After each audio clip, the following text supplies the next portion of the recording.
Bismillahirrahmanirrahim. Assalamualaikum warahmatullahi wabarakatuh. Innal hamdalillah nahmaduhu wa nasta'inuhu wa nastaghfiruh wa na'udzu billahi min shururi anfusina wa min sayyiati a'malina. من يهده الله فلا مضل له ومن يضلل فلا هادي له وأشهد أن لا إله إلا الله وحده لا شريك له وأشهد أن محمدا عبده ورسوله يا أيها الذين آمنوا اتقوا الله حق تقاته ولا تموتن إلا وأنتم مسلمون يا أيها الناس اتقوا ربكم الذي خلقكم من نفس واحدة وخلق منها زوجها وبث منهما رجالا كثيرا ونساء واتقوا الله الذي تساءلون به والأرحام إن الله كان عليكم رقيبا يا أيها الذين آمنوا اتقوا الله وقولوا قولا سديدا يصلح لكم أعمالكم ويغفر لكم ذنوبكم ومن يطع الله ورسوله فقد فاز فوزا عظيما أما بعد فإن أصدق الحديث كتاب الله وخير الهدي هدي محمد صلى الله عليه وسلم وشر الأمور محدثاتها وكل بدعة ضلالة. Kita panjatkan puja dan puji syukur kehadirat Allah Subhanahu wa taala.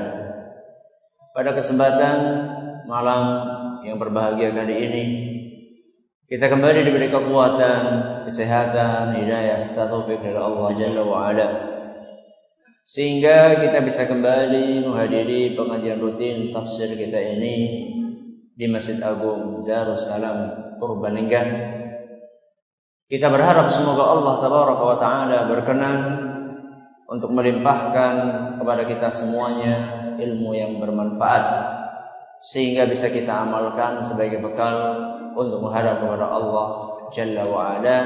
Amin ya Rabbal Alamin. Salawat dan salam semoga senantiasa tercurahkan kepada junjungan kita Nabi besar Muhammad sallallahu alaihi wasallam, kepada para sahabatnya, keluarganya dan umatnya yang setia mengikuti tuntunannya hingga di akhir nanti. Seperti biasanya, sebelum kita memasuki materi pengajian hari ini, kita akan sedikit mengulang apa yang sudah kita pelajari pada pertemuan yang telah lalu, di mana saat itu kita membahas tentang beberapa poin sebagai muqaddimah atau pendahuluan dari tafsir surat Al-Bayyinah. Pertanyaan yang pertama, kemarin kita menyebutkan beberapa nama dari surat Al-Bayyinah. Silakan.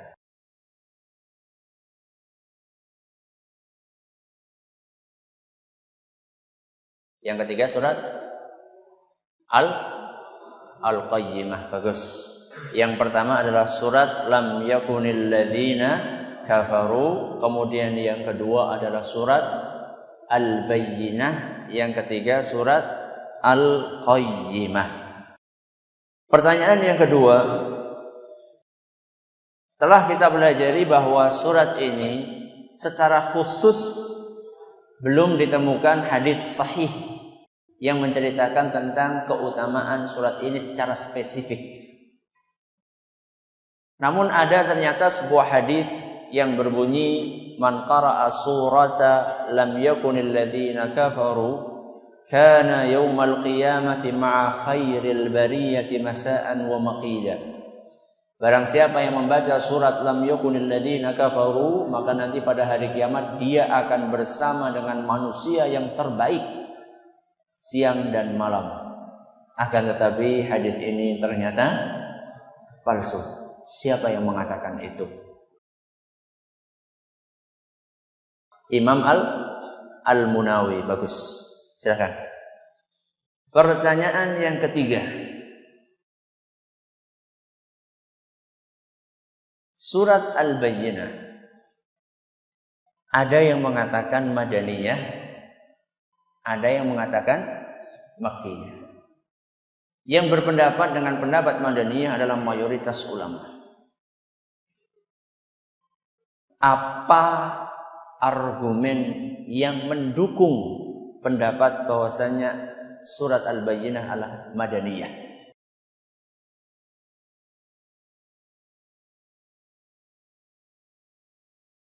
Ya, bagus. Karena kandungan surat Al-Bayyinah ini banyak berbicara tentang siapa? Kaum Yahudi dan Nasrani, dan Nabi kita Muhammad SAW, interaksi beliau dengan Yahudi dan Nasrani lebih padat kapan? Ketika beliau sudah hijrah ke Madinah. Pertanyaan yang terakhir, jumlah ayat surat Al-Bayyinah belum. Ada yang mengatakan 9, ada yang mengatakan 8. Kok bisa ada perbedaan itu?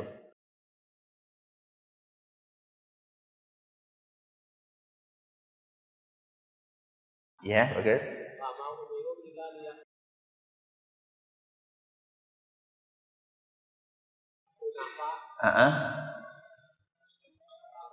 Wa yuqimus salata wa yu'tuz zakata wa dzalika dinul qayyimah.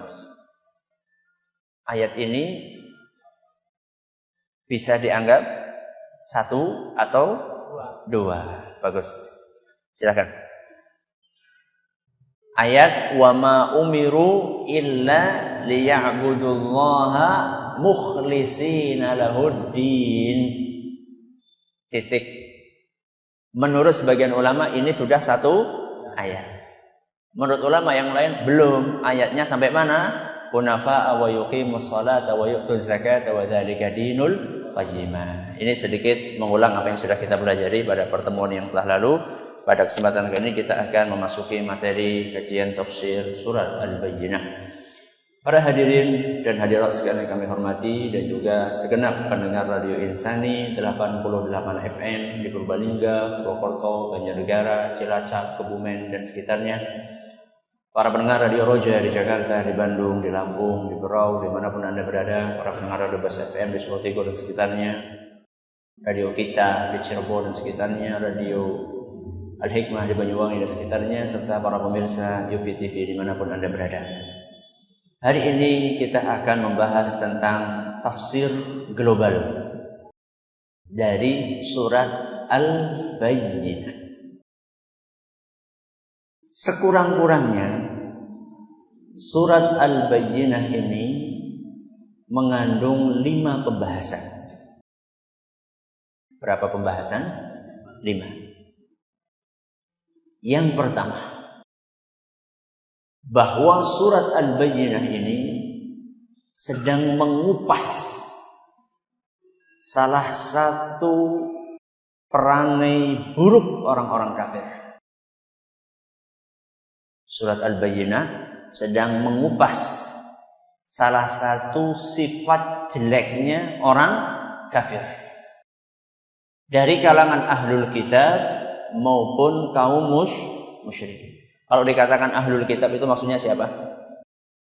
Yahudi dan Nasrani. Kalau kaum musyrikin maksudnya ya orang-orang yang tidak punya kitab yang menyekutukan Allah Azza wa Jalla. Kalau saat itu didominasi oleh orang-orang Quraisy, musyrikin Quraisy, penyembah berhala. Ayat ini atau surat ini sedang membahas, mengupas salah satu sifat jeleknya mereka.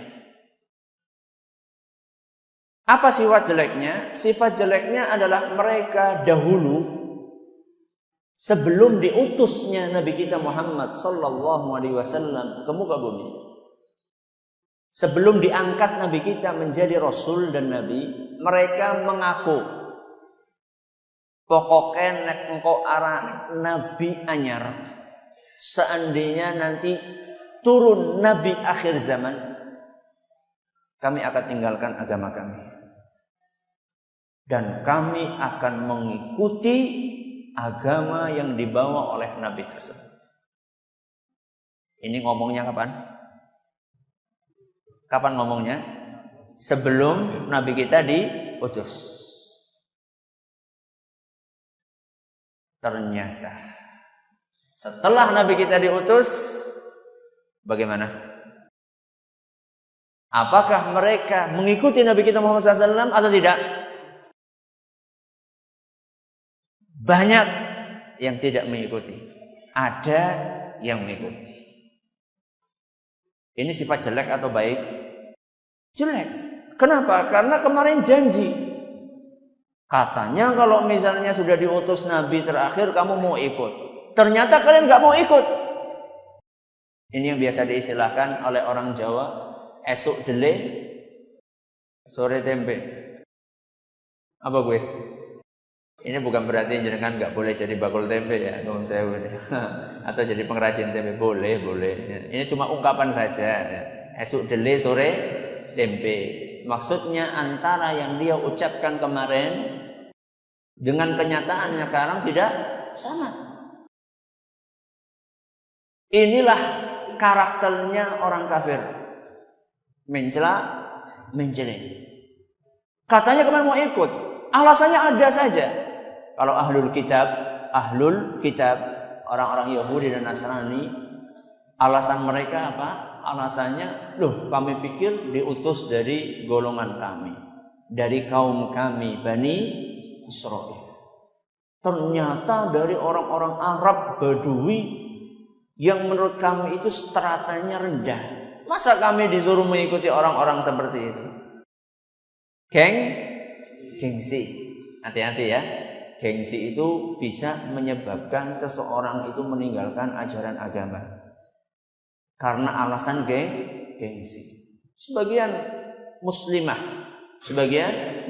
remaji di zaman ini, kalau disuruh pakai kerudung ada saja alasannya. Apa alasannya?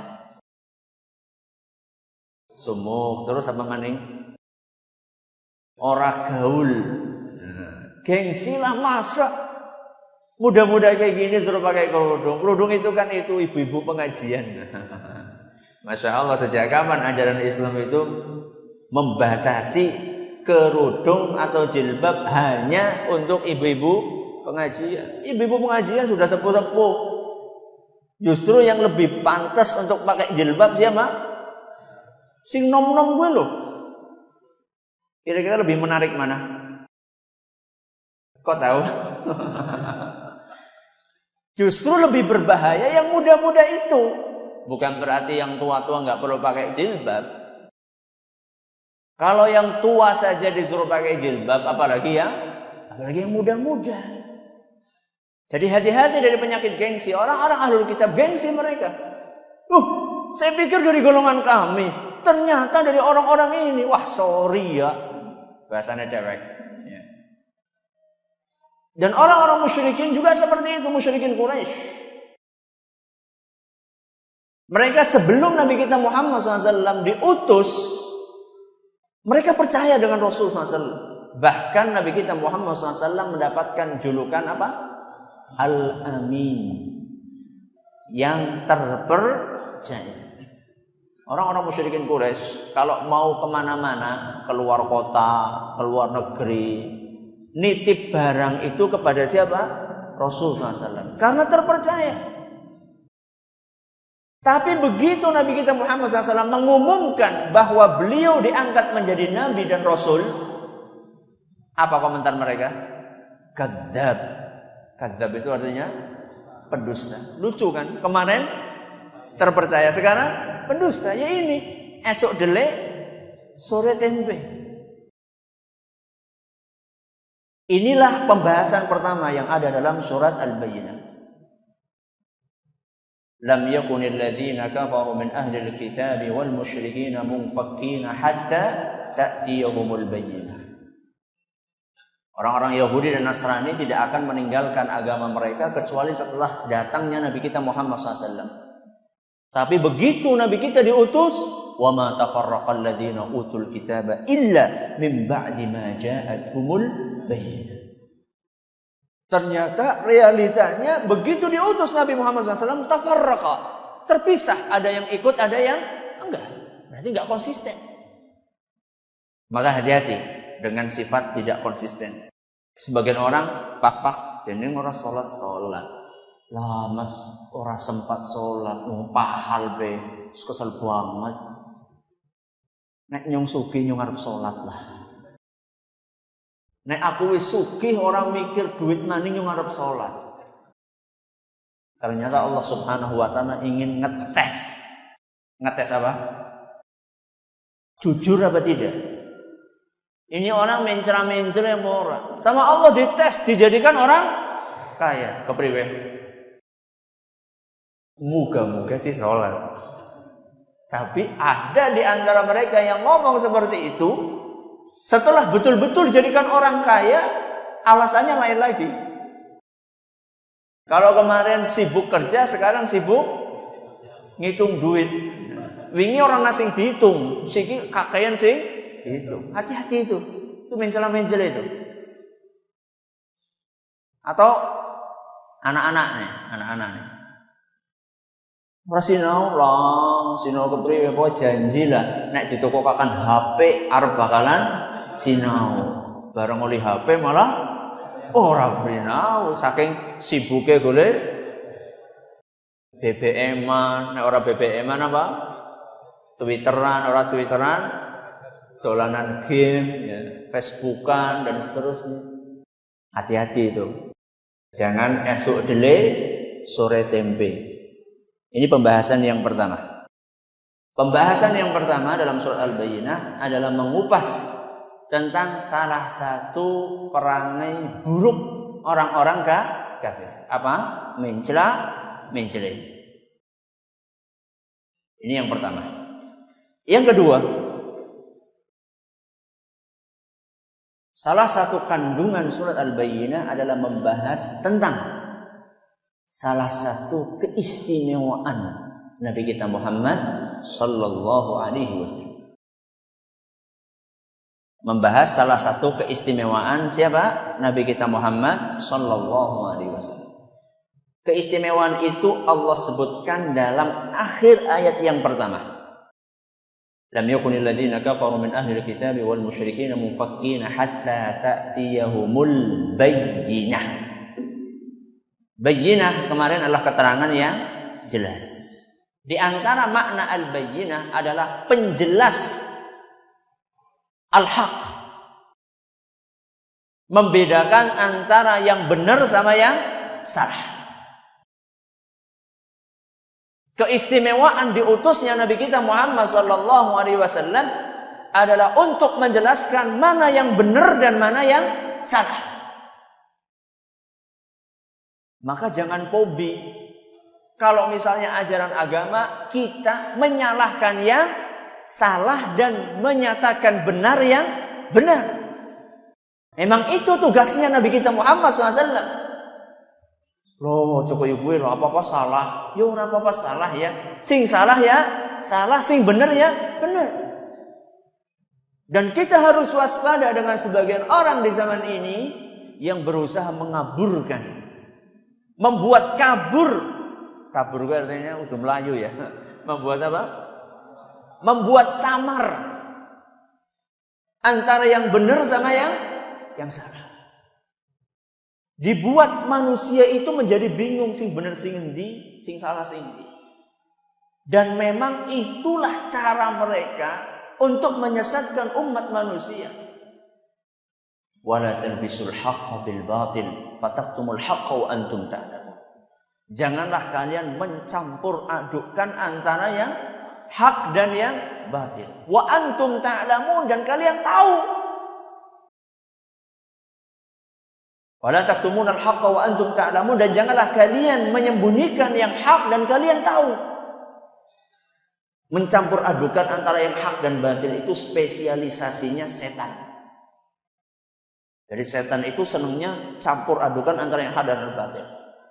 Dan ini diikuti oleh para penjajah penyimpangan dan kekeliruan di dalam agama kita. Makanya kalau ada acara apa, ritual syirik misalnya, Ritual sajen ben keton mandan Islami diawali dengan doa. Jadi, apa salahnya soal dong iki? Lihat bagaimana ritual kesyirikan sesaji yang itu sudah jelas-jelas syirik di dalam agama kita diawali dengan doa. Malah nek perlu ditutup dengan pengajian sisan, pengajian akbar nyajen. Itu kan mencampur adukan antara yang hak dan yang batil. Bikin orang-orang yang tidak paham jadi bingung. Jadi syirik jadi mana pengajian. Bingung kan jadinya mereka. Maka hati-hati, Nabi kita Muhammad SAW tidak mencampur adukan antara yang hak dan yang batil. Yang hak ya dikatakan hak, yang batil dikatakan batil. Dan inilah tugasnya para ulama sebagai pewaris para Nabi alaihi wassalatu wassalam. Tugasnya ulama adalah menjelaskan mana yang hak, mana yang batil. Gak boleh ulama itu menyembunyikan. Ini sudah tanggung jawabnya mereka dan ini akan mereka pertanggungjawabkan di hadapan Allah Subhanahu wa taala nanti pada hari kiamat. Kalau dalam prinsip-prinsip Islam itu tidak ada yang warnanya abu-abu. Anane nek ora ireng ya putih, itu prinsip. Ya. Prinsip dalam Islam bukan berarti nggak boleh pakai baju abu-abu, bukan. Ini sekedar ungkapan saja, karena ada sebagian orang itu orang gelem putih karo ireng lah saja, putih ireng lah ini lah tercampur jadi apa? Jadi abu-abu, ben bisa nganah ngeneh. Kalau dalam masalah prinsip kita harus jelas, harus tegas. Mana tauhid, mana syirik, mana sunnah, mana bid'ah, mana maksiat, mana taat. Ini harus jelas. Walaupun nanti penyampaiannya bisa kita kemas dengan kemasan yang sopan, yang santun, itu bahkan diperintahkan dalam agama kita. Tapi ketika menjelaskan harus genah, sing dising bener, dising salah. Lam yakunil ladzina kafaru min ahlil kitabi wal musyrikin mufakkina hatta ta'tiyahumul bayyinah. Ini pembahasan yang kedua, bahwa surat ini membahas salah satu keistimewaannya siapa? Rasul. Bahwa beliau datang untuk menjelaskan, membedakan mana yang hak, mana yang batil. Pembahasan yang ketiga, bahwa surat Al-Bayyinah ini menerangkan tentang salah satu keistimewaan Al-Quran. Salah satu keistimewaan Al-Quran. Kira-kira di dalam ayat yang keberapa? Nah,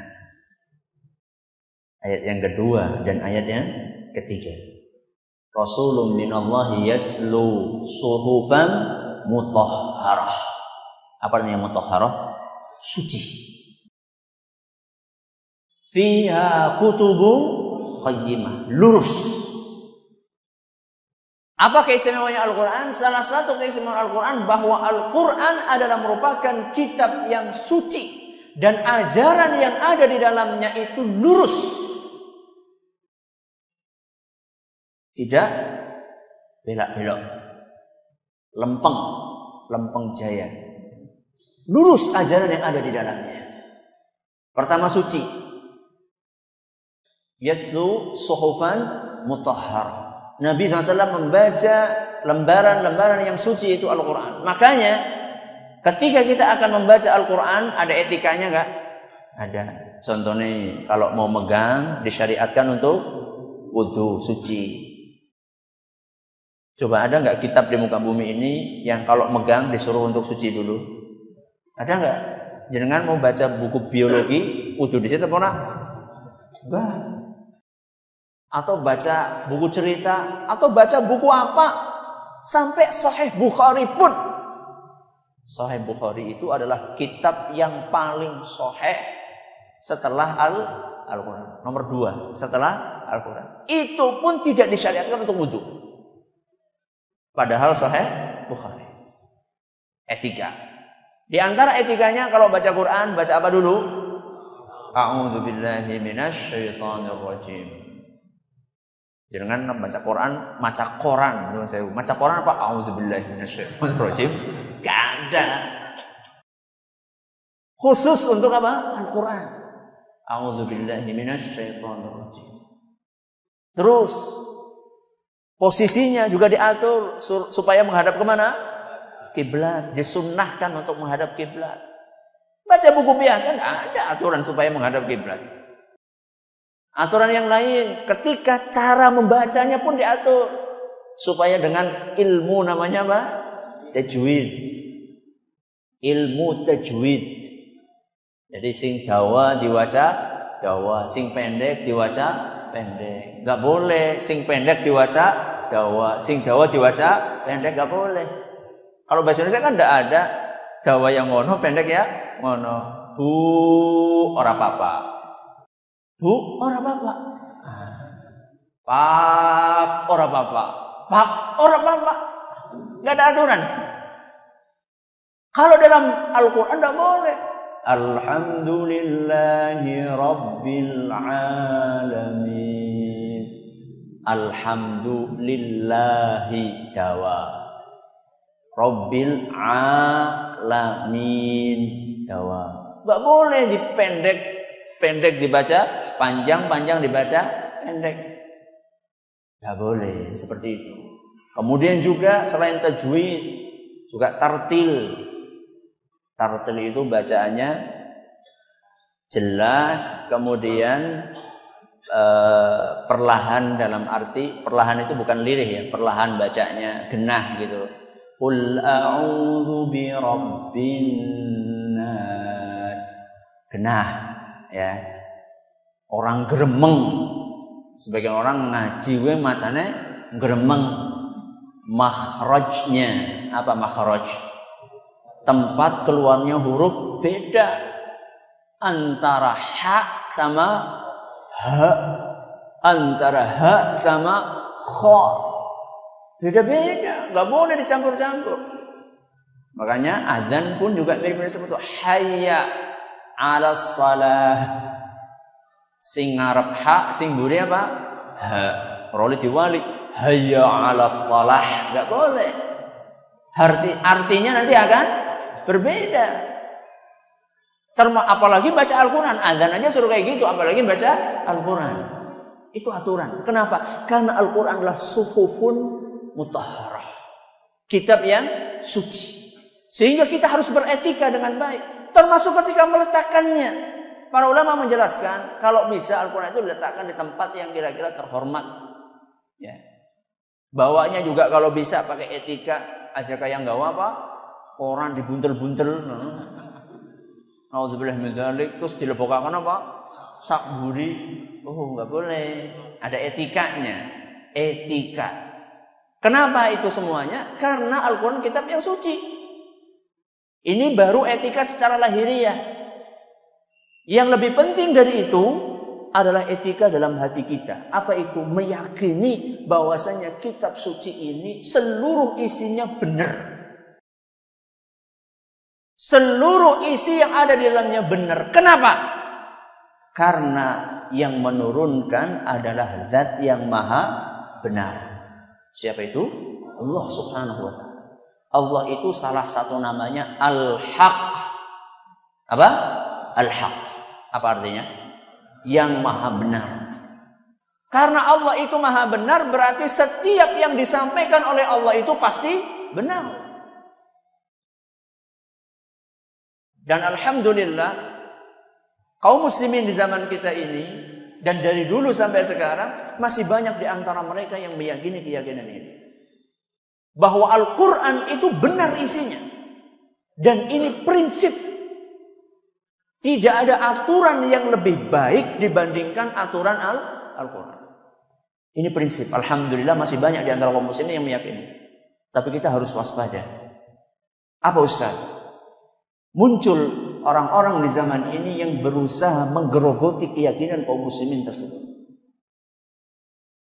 Menimbulkan keraguan-keraguan di dalam kaum muslimin, menghembuskan pemikiran-pemikiran yang menyebutkan bahwa Al-Quran itu kan cuma produk budaya saja. Al-Quran produk budaya. Ini yang menyebarkannya orang-orang yang menamakan dirinya aliran Islam liberal. Islam liberal. Al-Quran cuma produk budaya aja. Budayanya siapa? Budayanya orang Arab. Produk budaya. Berarti menurut mereka Al-Quran itu adalah bikinan siapa? Manusia.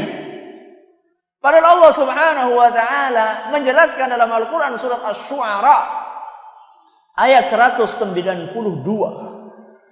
Surat apa? Asy-Syu'ara ayat 192, kata Allah, wa innahu latanzilu rabbil alamin. Sesungguhnya Al-Quran itu diturunkan dari siapa? Allah Subhanahu wa taala. Dari Allah, bukan bikinan manusia. Mereka bikin, wah itu bikinan orang Arab, itu pintar-pintar wong Arab ngelomboni wong non Arab. Nauzubillahi min dzalik. Itu idenya dari mana Ustaz ya? Produk budaya wis kang ndi. Ternyata kalau kita cari-cari di dalam Al-Quran itu, ternyata ide itu dari orang-orang musyrikin Quraisy. Oh, pantas nemu sekang baik ya.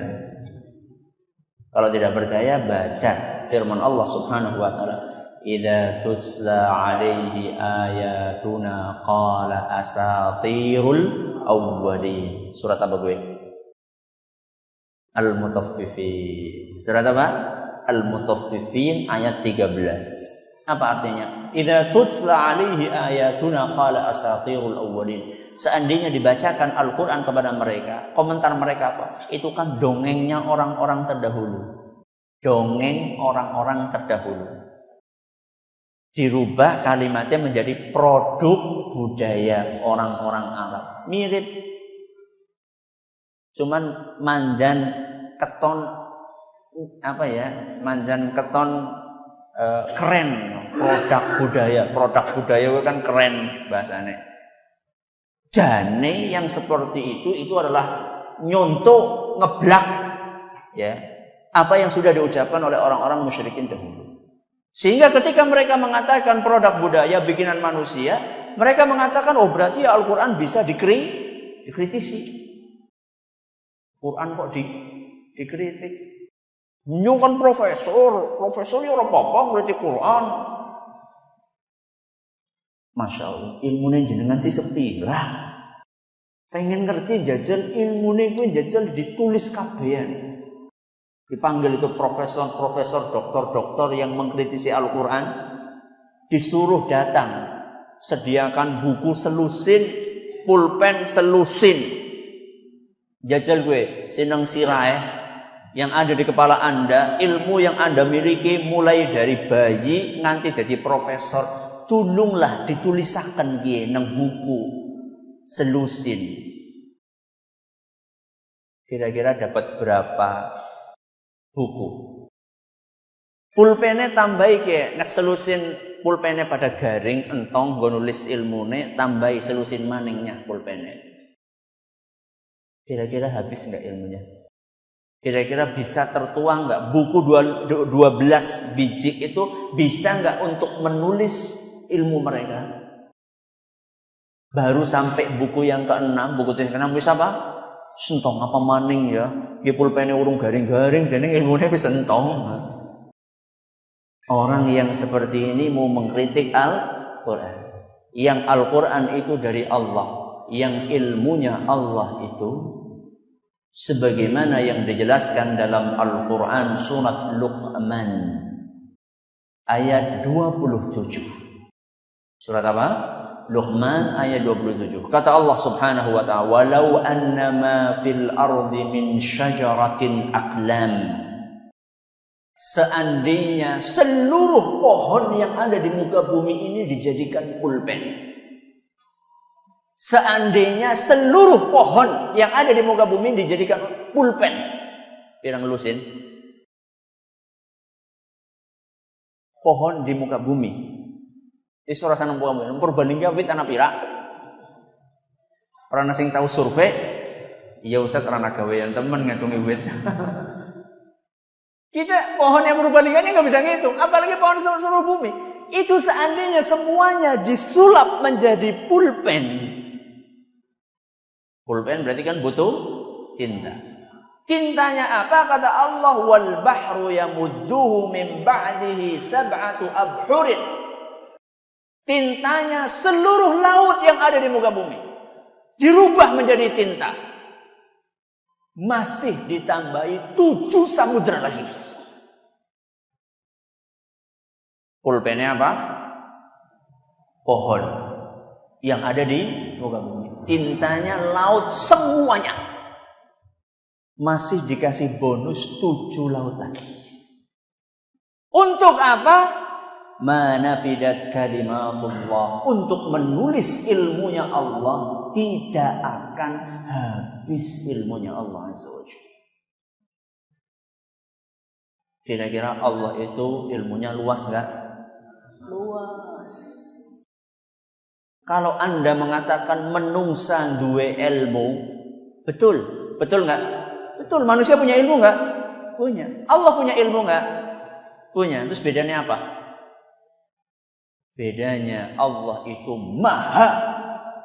Kalau Anda, kita, semua itu adalah terbatas. Kira-kira sopan apa ora? Wong sing ilmune seuprit. Apa seuprit? Sekuku. Orang yang ilmunya sekuku mengkritik zat yang ilmunya tidak bisa ditulis dengan pena sebanyak pohon di lautan, masih ketambahan, dikasih tinta seluruh lautan yang ada di muka bumi ditambah 7 lautan lagi. Gak pantas lah. Ini pembahasan yang keberapa ini? Pembahasan yang ketiga. Pembahasan yang keempat yang ada dalam surat Al-Bayyinah adalah penjelasan tentang pondasi ajaran Islam. Pembahasan tentang apa? Pondasinya ajaran Islam. Itu kira-kira di ayat yang keberapa? Wa ma umiru, ayat keberapa itu? Ayat ke-5. Wa ma umiru illa liya'budullaha mukhlishina lahud-din hunafa'a wa yuqimus salata wa yu'tuz zakata wa dzalika dinul qayyim. Apa itu pondasinya Ustaz? Ringkasnya adalah mukhlisin. Apa artinya mukhlisin? Mengikhlaskan ibadah hanya untuk siapa?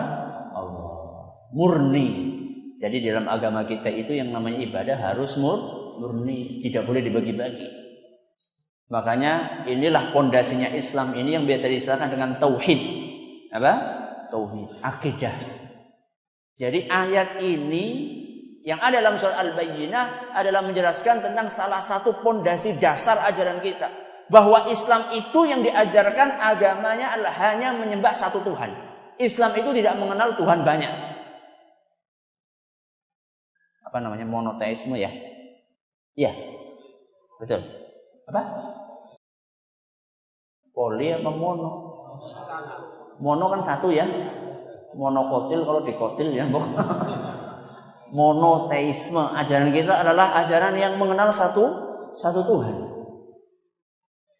Kalau misalnya ada orang mengajarkan dalam Islam itu ada Tuhan banyak, berarti itu bukan ajaran Islam. Kenapa? Karena pondasinya Islam adalah mukhlisin lahuddin, mengikhlaskan. Makanya dalam Islam itu tidak boleh mendua. Kau Ustaz?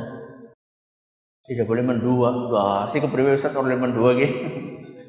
Mendua dalam apa dulu? Nah, sementara ini kan mendua itu istilah yang dipakai untuk mereka yang berpoligami. Ya, sampai-sampai ada ungkapan dari seorang istri, jangan katakan setia kalau akhirnya engkau mendua. Ya, Bu, nggih. Bukan mendua ini yang saya maksud, Bu, nggih. Yang saya maksud mendua ini adalah mendua dalam beribadah. Alias salate untuk Allah tapi dongane kepada selain Allah. Itu namanya mendua. Hajine mengka'bah, nyajine Nyiroro Kidul. Itu namanya mendua. Agama kita nggak mengenal mendua jenis itu, nggak mengenal. Kalau mendua yang jenis pertama dikenal dalam agama kita. Wah, sering teman nih bapak pakai ya. Tapi ada aturannya Pak nggih, Bu nggih, wonten aturane niku. Tidak asal kepengin modalnya kepengen tok, enggak, ada aturannya. Adil, memperhatikan, jangan mengesampingkan, jangan mengabaikan, menterlantarkan. Biasanya kan kalau orang sudah nikah 2 itu biasanya yang jadi korban itu siapa? Istri tua. Merasa teman kewis tua. Justru seharusnya istri tua itu mendapatkan perhatian lebih karena dia sudah setia, berjasa dan seterusnya. Tapi bukan mendua ini yang kita bahas. Mendua yang tidak bisa ditolerir. Itu mendua dalam ibadah. Kenapa? Karena bertolak belakang dengan prinsip agama Islam. Prinsip Islam itu wa ma umiru illa liya'budullaha mukhlisin. Murni, ikhlas hanya untuk Allah. Enggak boleh campur-campur, enggak boleh dalam Islam. Ibadah semuanya hanya untuk Allah Subhanahu wa taala. Ini pembahasan yang keberapa? 4. Yang terakhir adalah pemaparan tentang balasan untuk orang yang beriman dan orang yang kafir. Pemaparan tentang apa? Balasan untuk orang yang beriman dan orang kafir sekaligus gelar mereka. Balasan ditambah apa? Gelar. Apa itu? Dalam ayat yang ke-7. Innal ladzina kafaru min ahlil kitabi wal musyrikina fi nari jahannam. Apa balasannya? Neraka jahannam. Terus gelarnya apa? Ulaika hum syarrul bariyah. Apa syarrul bariyah? Manusia yang paling jelek. Ini gelar untuk orang-orang kafir. Adapun orang yang beriman ada dalam ayat berikutnya. Innal ladzina amanu wa 'amilus solihati ulaika hum khairul bariyah. Apa khairul bariyah? Manusia yang paling baik. Siapa mereka? Orang yang beriman. Innal ladzina amanu. Orang yang beriman wa 'amilus solihat dan beramal saleh, mereka lah manusia yang terbaik. Apa ganjarannya? Jazaohum inda rabbihim jannatu 'adnin tajri min tahtihal anharu khalidina fiha abada radhiyallahu anhum wa radu an dzalika liman khasyiyah. Balasannya adalah jannatu 'adnin, surga Aden. Dan mereka lah manusia yang terbaik. Berarti menilai baik buruk seseorang pertama kali nilainya adalah iman. Orang nilai baik atau jelek pertama kali paling iman. Termasuk dalam masalah memilih pemimpin. Orang Islam itu punya panduan memilih pemimpin. Orang asal di dalam agama kita memilih pemimpin. Kriteria yang pertama adalah beriman atau tidak. Kalau tidak beriman itu sudah gugur dari awal. Jadi ini yang kadang-kadang di zaman kita ini orang banyak tertipu, banyak nggak paham tentang prinsip ini. Orang Islam itu ketika memilih pemimpin sudah punya aturan yang jelas. Walaupun banyak kalangan di zaman ini yang berusaha untuk mengaburkan aturan tersebut dengan dalih sekian banyak alasan. Apa alasannya biasanya? Sara. Apa sara? Suku, agama, ras. Kalau suku, ras itu buat kita nggak terlalu penting. Yang penting itu apanya? Agamanya. Jadi yang pertama kali menjadi prioritas utama ini harga mati. Harga mati. Nggak bisa ditawar. Bahwa memilih pemimpin adalah yang beriman. Kenapa? Karena orang yang beriman adalah khairul bariyah. Kalau orang yang kafir, kata Allah apa? Syarrul bariyah. Manusia yang paling buruk. Berarti ada berapa pembahasannya? 5. Yang pertama apa tadi?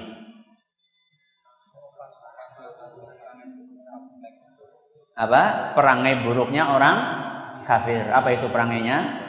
Mencela-mencela. Yang kedua apa? Salah satu keutamaan Rasul Nabi kita Muhammad SAW. Apa keutamanya? Penjelas, pembeda antara yang hak dengan yang batil. Yang ketiga, keistimewaan Al-Quran. Apa? Kitab yang suci dan lurus. Yang keempat, pondasi Islam. Apa pondasi Islam? Mengikhlaskan ibadah hanya untuk Allah. Apa istilahnya ini? Tauhid. Dan yang terakhir, bahas tentang balasan orang beriman dan orang kafir berikut apanya? Julukan dan gelar mereka. Sampai di sini pengajian kita masih ada waktu nggak nih? 45. Ada pertanyaan?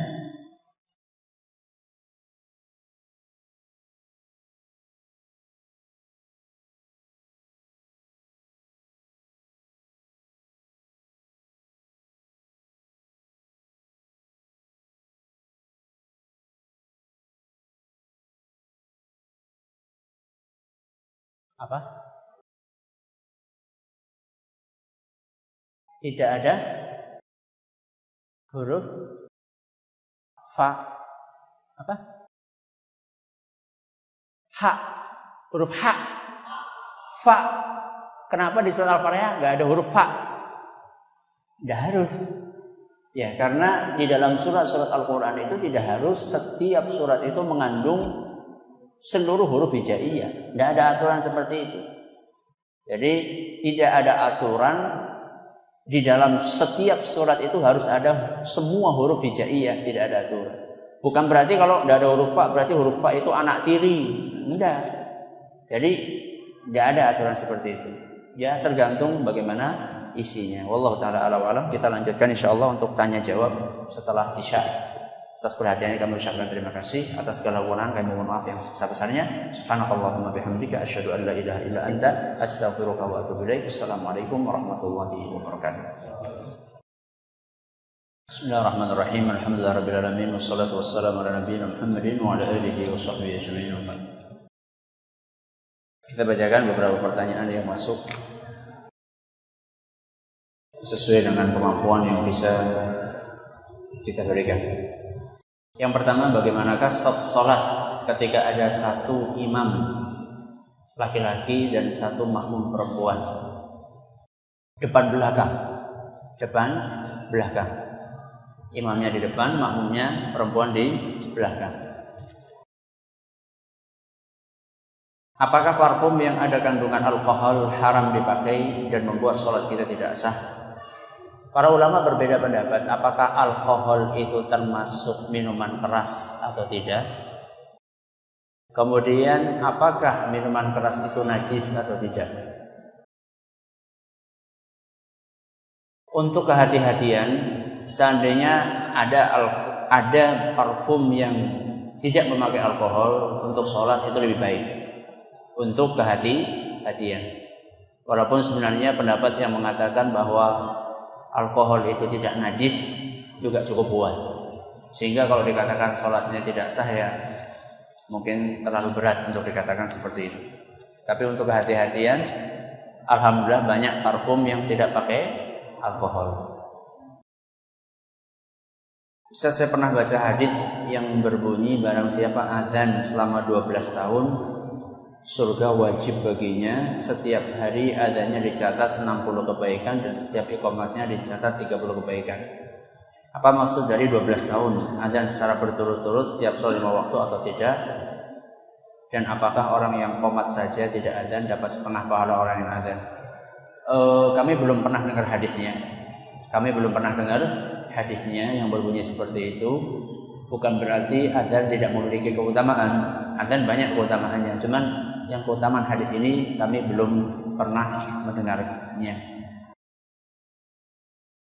Ustaz, beri saya amalan pegangan supaya tetap istiqomah beribadah dan menjauhi maksiat dan melakukan kesalahan yang sama. Nasihat Nabi SAW, salah seorang sahabat yang bertanya kepada Nabi SAW, minta nasihat beliau. Kata beliau, Nabi SAW menjawab, Qul amantu billahi thumma istaqim. Kata Nabi SAW, katakan aku beriman kepada Allah, kemudian istiqomahlah. Jadi Nabi SAW mengajarkan satu teori, yang kedua praktek. Jadi pelajarilah agama ini dengan baik, supaya bisa beriman. Kemudian setelah dapat ilmu, amalkan. Istiqomahlah dalam amalan tersebut. Maka nasihat buat saya pribadi dan juga buat kita semuanya adalah belajar dan terus belajar mempelajari agama ini. Dan setelah mendapatkan ilmu walaupun sedikit, usahakan diamalkan. Mipil, ya, bertahap mengamalkan ilmu. Begitu dapat ilmu diamalkan, ilmu diamalkan. Itulah yang akan menjadikan seseorang itu istiqomah di dalam agamanya. Begitu dia mengetahui ilmu, dia langsung praktekkan semampu yang dia bisa lakukan. Contoh saja, satu contoh. Seorang imam besar di antara ulama Islam yang sangat terkenal yaitu Imam Ahmad bin Hanbal rahimahullah. Beliau mengatakan bahwa setiap saya menemukan hadis dan hadisnya sahih, langsung berusaha saya praktekkan. Walaupun mungkin itu berat dan saya lakukan cuma sekali, yang penting saya pernah mengamalkan hadis itu. Beliau mengatakan saya pernah membaca sebuah hadis di mana Nabi SAW bekam. Nabi SAW memanggil salah seorang untuk membekam. Tahu bekam? Pengobatan dengan kop itu loh, dikeluarkan darah kotornya. Dan setelah Nabi SAW bekam, beliau ngasih upah kepada tukang bekamnya itu 1 dinar atau 2 dinar, saya lupa. Yang kalau dirupiahkan sekitar 1 juta atau lebih. Nabi pernah bekam, pernah, berarti kan nggak selalu ngasih upah seperti itu. Tapi Nabi pernah ngasih upah tukang bekam segitu. Imam Ahmad baca hadis itu, langsung dia panggil tukang bekam, tolong bekam saya.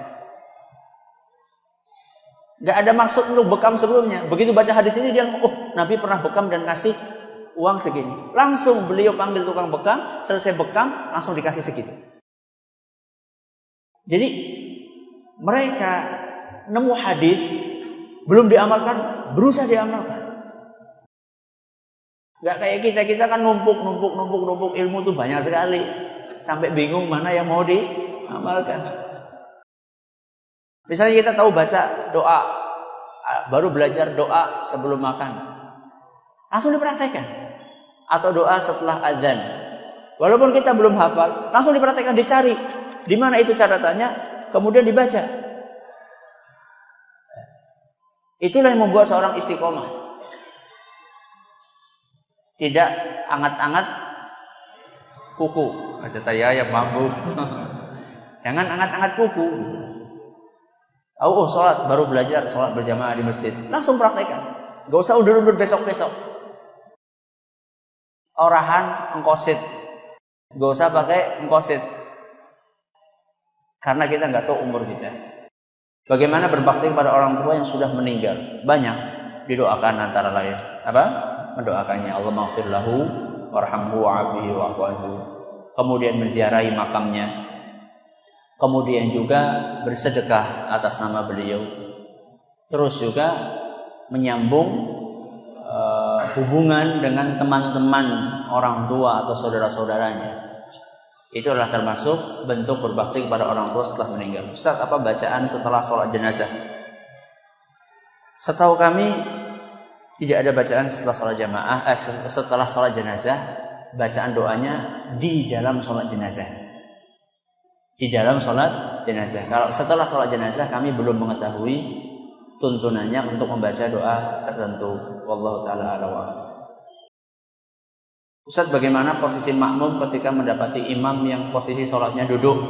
Apakah makmum tetap berdiri karena mampu berdiri? Masalah ini diperselisihkan oleh para ulama. Kalau imamnya sholat duduk, apakah makmumnya ikut duduk atau berdiri? Kenapa mereka berbeda pendapat? Karena ada dalil yang menguatkan ini dan menguatkan ini. Artinya gini. Ada dalil yang menyebutkan kalau makmum lagi sholat, kalau makmum mendapatkan imamnya sholat duduk, disuruh duduk. Hadisnya bunyinya fa'ila shalla qa'iman fasallu qiyaman wa idza shalla jalisan fasallu julusan. Atau kama qala sallallahu. Seandainya imamnya berdiri, maka berdirilah kalian para makmum, dan seandainya imamnya duduk, maka duduklah. Ini hadis jelas sekali. Tapi juga ada hadis lain yang menyatakan bahwasanya Nabi SAW mengajarkan agar makmumnya yang mampu supaya tetap berdiri. Jadi kan dua hadis yang seakan-akan saling kontradiksi, seakan-akan kontradiktif, saling tabrakan. Padahal sebenarnya tidak demikian. Kata para ulama, di antara cara ulama memadukan antara dua hadis yang kelihatannya bertolak belakang ini, kata mereka, tergantung kondisi imamnya duduknya kapan. Seandainya dari awal duduk, maksudnya memang dari awal dia cacat atau dari awal tidak mampu untuk berdiri, sejak takbiratul ihram sudah duduk, maka satu afdalnya makmum ikut duduk. Afdalnya makmum ikut duduk. Tapi seandainya imam takbiratul ihram berdiri, makmumnya juga berdiri. Kemudian di tengah-tengah sholat imamnya bengkeke kambuh. Jadi orang bisa nerusakan karo ngedek. Akhirnya terpaksa rakaat ketiga keempat dia duduk. Makmum yang sudah terlanjur dari awal berdiri, afdolnya tetap berdiri. Jadi jawabannya tergantung situasi dan kondisi. Ini di antara cara ulama memadukan antara dua hadis yang kelihatannya saling bertolak belakang tersebut di atas.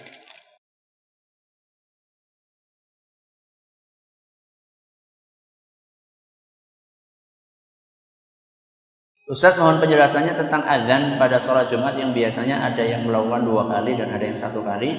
Terus bagaimana sikap kita mengenai sholat sunnah setelah azan pertama apabila azannya 2 kali? Karena ada yang melakukan sholat sunnah dan ada yang tidak melakukan. Azan 2 kali atau 1 kali itu tidak mengapa. Artinya yang 1 kali tidak mengapa, yang 2 kali tidak mengapa insya Allah. Hanya saja yang perlu diluruskan, yang azannya 2 kali itu jaraknya jangan terlalu dekat. Karena prakteknya di masyarakat kita yang adzan 2 kali itu jaraknya terlalu dekat. Paling cuma 5 menit. Ya. Padahal kalau kita tilik, kita lihat kenapa kok ada adzan 2 kali? Di antara hikmahnya adalah untuk memberikan warning, memberikan peringatan bagi mereka yang masih di pasar, masih di mana, supaya apa? Supaya mereka siap-siap. Supaya mereka siap-siap. Misalnya katakanlah ya sekitar setengah jam, 1 jam lah.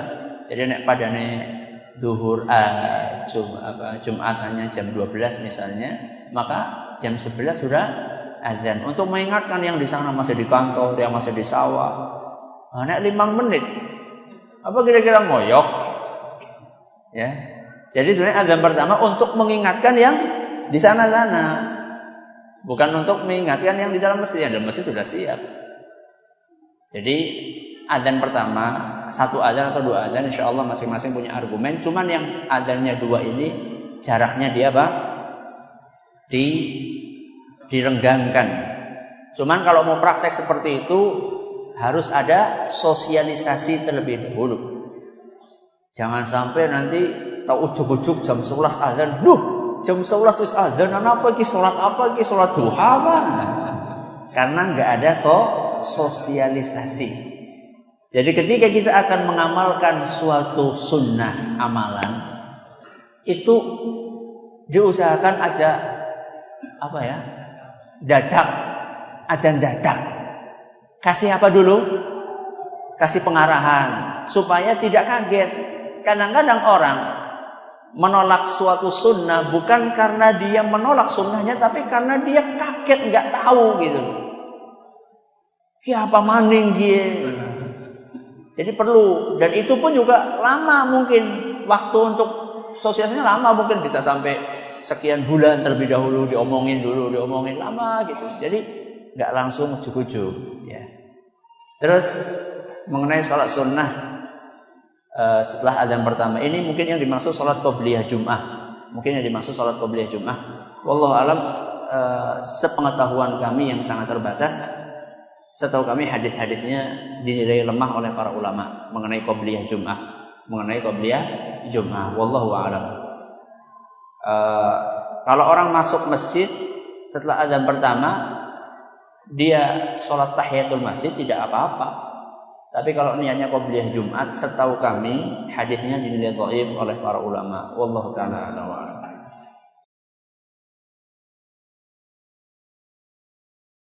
Ustaz, mohon penjelasannya tentang ayat yang kelima bahwa bisa dipotong menjadi 2 ayat. Kata sebagian ulama, sumbernya dari mana? Ulama siapa? Dari ulama Basrah. Itu ada di dalam buku-buku qiraat. Qadarullah saya nggak bawa referensinya. Jadi ada berapa puluh kitab yang menjelaskan hal tersebut. Saya nggak bawa sekarang karena pembahasannya kemarin. Saya bawanya kemarin. Jadi seperti itu menurut sebagian ulama.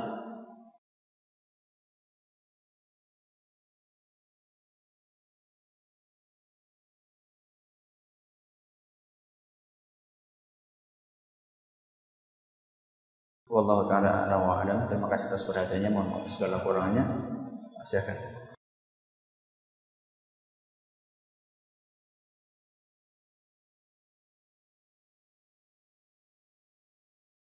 Oh, ada dasarnya atau enggak wanita boleh pakai cadar ketika sholat? Ada. Kalau misalnya dia meyakini cadar itu wajib dan di tempat sholatnya kelihatan oleh non mahram dia. Jadi kalau misalnya ada seorang wanita dia meyakini bahwa cadar itu wajib, dan cadar itu ada perbedaan pendapat di antara para ulama apakah hukumnya wajib atau sunnah. Seandainya wanita tersebut meyakini bahwasanya cadar itu hukumnya wajib, sedangkan dia sholat di tempat yang bisa kelihatan oleh laki-laki yang bukan mahram dia, maka tidak mengapa dia tetap memakai cadar. Kecuali kalau misalnya tempatnya itu tertutup, maka dia lepaskan cadar tersebut. Wallahu ta'ala a'lam. Terima kasih atas perhatiannya. Mohon maaf.